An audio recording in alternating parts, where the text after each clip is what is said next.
How's it doing, guys? Worldwide Sports here. With the NFL preseason now in the books, we're going to take a look at all 32 teams in the NFL and see how they stack up going into the regular season. Today we're talking about the Cincinnati Bengals. Let's get into it. Starting off with the Bengals, let's take a look at their free agency moves.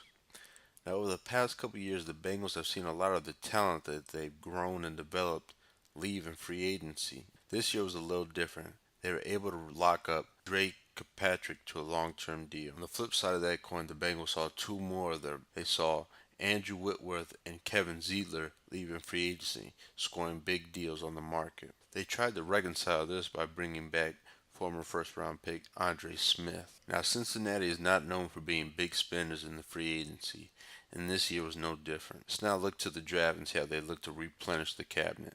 With their first pick in the draft and number 9 overall, the Cincinnati Bengals selected John Ross, the wide receiver out of Washington. Now, Ross is the definition of a speedster. He ran a record breaking 4.22. Now, pair him with A.J. Green, and Andy Dalton has one of the best wide receiver duos in the league. Now, Ross is coming off a collegiate career where he had many injuries, including a torn ACL. If the wide receiver can stay healthy, he looks to be an explosive player. In the second round, they selected running back Joe Mixon out of Oklahoma.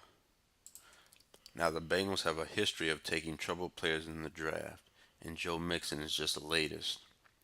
Even though Cincinnati already has Jeremy Hill and Giovanni Bernard, this gives them more flexibility, hoping to maybe move one of those guys and acquire some draft picks. In the third round of the draft, the Bengals selected Jordan Willis, defensive end out of Kansas State. The Bengals are hoping Willis can come in and be a rotational pass rusher this season. In the fourth round of the draft, the Bengals selected Carl Lawson, defensive end out of Auburn.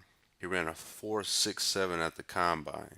Like some of the earlier draft picks, he's had a history of injuries, which caused him to slide in the draft. Bengals are known to take a couple of gambles in the draft, and Lawson is the latest. If he pans out, he's a steal. In their second of what would be 3 fourth-round picks, they selected wide receiver Josh Malone out of Tennessee. With their last fourth-round selection, they selected Ryan Glasgow, defensive tackle out of Michigan.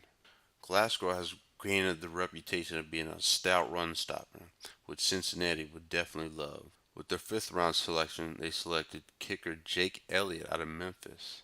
In the fifth round, they selected J.J. Dillman, center out of Utah. And in the sixth round, they selected Jordan Evans, inside linebacker out of Oklahoma. Also in the sixth round, they selected Brandon Wilson, the cornerback out of Houston. And wrapping up the draft for the Bengals, they selected Mason Shurik, tight end out of Buffalo. On offense, the Bengals have some nice pieces.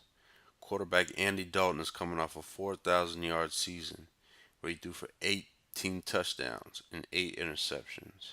But he got sacked 41 times last year. They have a two-headed running back monster in Jeremy Hill and Giovanni Bernard. Two combined for over 1,100 yards last year and 11 touchdowns. At receiver, they still have star A.J. Green. Green, who in limited games had over 900 yards and 4 touchdowns. Also star tight end Tyler Eifert, who in 8 games had over 400 yards and added 4 touchdowns.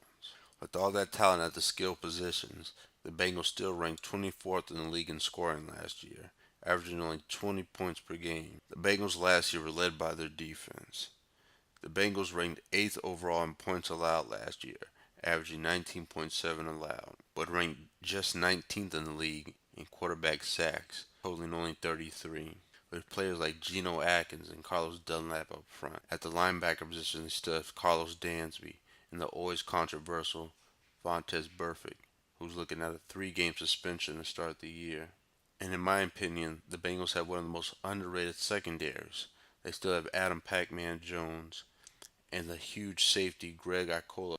The Bengals are coming off a 6-9-1 record last year, and with the departures in free agency to the offensive line, that's why I see them missing the playoffs. All right, guys, Cincinnati Bengals. Let me know down below. What do you think?